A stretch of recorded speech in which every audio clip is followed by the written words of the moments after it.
Welcome alpha. திரு இயேசு கிறிஸ்து நாமத்தினாலே உங்களை வாழ்த்துகிறேன். இந்த வசனத்தை கொஞ்சம் உன்னிப்பாக கவனிப்போம். இந்த 2வது முறையை வாசிக்கிறேன். நீ உன் தேவனாகிய கர்த்தருக்கு பொருத்தனை பண்ணியிருந்தால் அது செலுத்த தாமதியாதே. உன் தேவனாகிய கர்த்தர் அதை நிச்சயம் உன் கையில் கேட்பார். அது உனக்கு பாவமாகும். சரி, இந்த வசனம் ரொம்ப முக்கியமான வசனம். எப்படின்னா,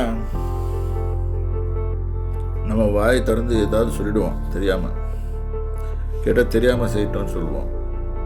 இது சொல்கிறதே பாவம் தான். அதனால் பேசும்போது நம்ம ஞானத்தோடு செய்யணும். ஏன்னா கர்த்தர் உங்கள்கிட்ட எதுவுமே கேட்கல. கேட்கறதுக்கு முன்னால் நம்மளாக ஏதாவது ஒன்று சொல்லுவோம்.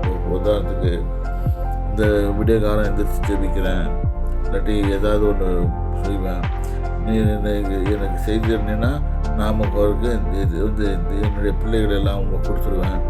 அப்புறம் இல்லாட்டி ஏதாவது ஒன்று சொல்லுவோம். அப்புறம் வந்து உன்னுடைய வழியில் நினைப்பேன், மாதிரி ஏதாவது ஒன்று சொல்லிகிட்ருக்கோம்.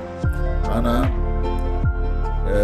வந்து என்ன நடக்குதுன்னு சொன்னால், ரியலாக அது நடந்துக்கும் போது நம்ம செய்கிறது போது அது பாவமாகிடுது. இட்ஸ் a வெரி கிரேட் சின்.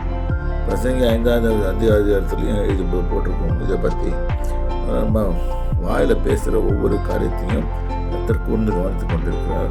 நம்ம கேர்ஃபுல்லாக இருக்கணும். உன் நாவினால் சொன்னதை நீ நிறைவேற்ற வேண்டும்.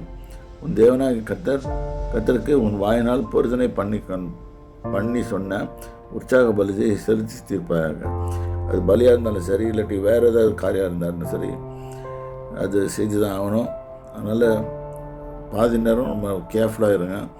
கேர்ஃபுல்லாக இல்லைன்னு சொன்னால் கர்த்தர்கிட்ட வீணாக அடி வாங்க தயாராகும்.